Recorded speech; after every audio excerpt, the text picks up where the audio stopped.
Courage is something you possess, not something you can gain. When you can do something to help somebody else, no matter what the situation, that's courage. You know, courage comes in different forms. Strength, that's just it's an inner will.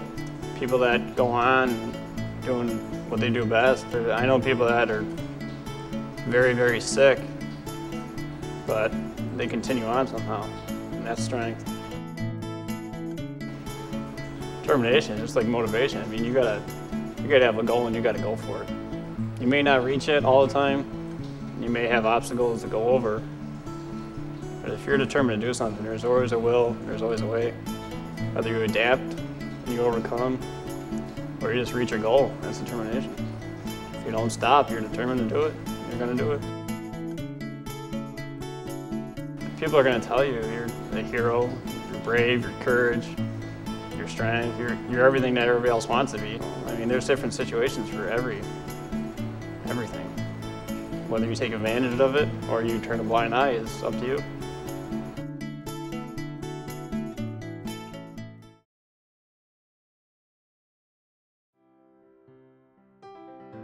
When he was 14, he was in the shower, and he jumped out of the shower and wanted to know what this lump was. I looked at it, thought right away it was a hernia. So it didn't hurt. I asked him if it hurt, and he said no. And then I went outside and I told his dad that we should really take him to the hospital. I remember being a Saturday morning, and his phone rang. It was my pops calling, and just told me that they took Rob in and thought it was a hernia or something. And I remember his voice starting to crack. He told me I had cancer. That was it. The rest of the day is kind of a blur. I just knew I got dressed as soon as I could and drove over there and really fast. And I don't know, when I heard the word cancer, all they thought was, you know, death. It was my sophomore year at Brockport. We went to football 2 weeks before school started for football camp. I remember getting the phone call then. And I mean, obviously you said the first thing you think of cancer is death. Especially being younger, I mean 18, 19, you're not really, you've always heard people having cancer and people's friends and that, but you've never been really in your life, besides my grandmother, but we were still younger then, you know. So I mean, it's the first time you actually hit your immediate family, your nuclear family, and it's just, everything changes. Everything's different, you know. It's a good thing that I was away, I think, so then I had like 100 guys that I was friends with to help support me then being home, because I don't know if I could handle it as good as these guys did. I came home from school, had a message on my answering machine, and just called down to his house. You know, he said to give him a call, and I actually think it was his mom who told me he had cancer. I was just devastated, you know, I mean, just bawling my eyes out, you know, asking myself why, you know, how can it hit so close to home, you know, kid right down the street, you know, best friend, like a brother. You know, I just didn't believe it at first.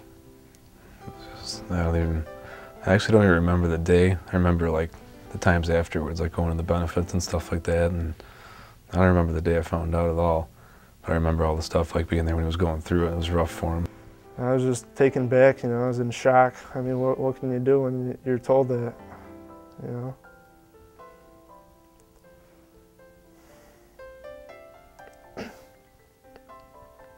At first I didn't believe it, because then when I heard from his mother actually called my parents and, you know, told my mom and hit me hard. I didn't know what to, you know, didn't know what to think, and they said it was pretty bad, so I'm like, it was devastating. It's like losing a brother. And Rob has a tumor called a peripheral nerve sheath tumor, which occurred originally in his left hip, and he had a very large operation to remove it, as well as part of his hip, and to sort of fuse the hip bone so it could work, so Rob can get around. When I had my hip removed, it was 6 to 8 months in a body cast, and that was hard. I mean, at 15, I had the surgery done, and I remember every night laying in the hospital just crying, saying just kill me because the pain was so bad. I didn't want to bear it, and they couldn't give me any more drugs. I just kept yelling, kill me because this hurts. You know, those are times that you're not going to forget. This tumor has the likelihood of going to other places, and it's usually the lungs. And it is good treatment for these tumors to remove them from the lungs, and they can be recurrent. So I think I've done 4 operations to remove tumors, 2 operations to remove tumors from his right lung, and 1 operation from his left lung, and his most recent surgery was in June where we removed his entire right lung. Nobody ever know what it's like to wake up with cracked ribs, or my sternum was cut in half and rewired to take the lung out. Nobody knows what it's like to wake up with a 2-inch hose out your side draining everything, and you know, nobody will know unless you're in that predicament. If you've ever been tubed and woke up with a tube in your throat, it's not, you know, people don't know the real side of reality. When you wake up in ICU and you're on life support, it's a whole different situation. When he had the lung surgery in July, it was a lot because I was by myself then. And I knew that I had to walk through that door to show him that I could do it and to show myself. And I did. It was the scariest thing I ever did. And I walked through. I seen him that night. I waited for him to come out. And I'm telling you, that's about as close as death to see somebody that I ever want to see in my life. It was very, I've never seen him like that. He wasn't really breathing. They were breathing for him, and I have never seen him that gone. That was like reality. People were surprised when I said I want to get up and walk. They didn't believe me. And I was still in ICU, and I said, no, I want to get up and walk. So they gave me a wheelchair, and it was a whole new game. I had to learn how to walk and breathe all over. I'd take 2 steps, and I felt like I was going to pass out because I couldn't breathe. Because your body just uses so much energy after laying there for so long. 10 by 10 room, it took me like an hour and a half to get to one side because you learn how to walk again, and it's motivating. I went back to ICU the other day, and the nurses and doctors couldn't believe it was me. Probably his last surgery is the one that had the most effect on him because it was the biggest. He doesn't have as much lung to breathe and exchange oxygen, and so his exercise tolerance is less. But he's still working on an ambulance crew and a volunteer firefighter, so he's a very strong young man. Wow, he went to be an EMT and he wanted to be a firefighter, and that's great. And all the time that I tried to get him to go to school and he wouldn't, and I'm thinking he turned around and really made something of himself. He was looking for something out there, and I mean, without, you know, even a high school education, I mean, you really can't do anything. So it was at a point in time in his life where he at least needed to go get his GED. And, you know, he started pursuing the EMT. He could give up anytime he wanted to. He could just sit home and, you know, live off the government, do whatever he wanted to do, collect his Social Security and take care of the rest of his life. He doesn't have to go out and be a paramedic and make his wages he makes, you know. He can sit home but he does it. He volunteers his time with the firefighters, you know, he goes up to Mullen and teaches kids CPR. He doesn't have to do any of that. That's on his own merit, you know. Rob is one of our emergency medical technicians. He's assigned to an ambulance. He takes 911 emergency calls. He treats ill and injured persons within the city limits. Sometimes he goes to other areas, but mostly he stays downtown. He works the overnights, which is, to begin with, a tough shift for a lot of people because it's not natural for people to work throughout the night. Rob's the type of employee that you want to have multiple people like. He works very hard, and he enjoys his job, and he enjoys helping others. I love having Rob around. He's a great guy. He doesn't let any of his medical problems affect his work or his attitude. He just comes right to work and doesn't let any of those issues affect how he does his job. I wish I had more like him. He brings his A game to work every day when he's here, and there are days when you know that he's not feeling well, but he doesn't let anybody know that. He doesn't let it show, and he comes to work, he perseveres. For the most part, his attitude is just, it's top notch.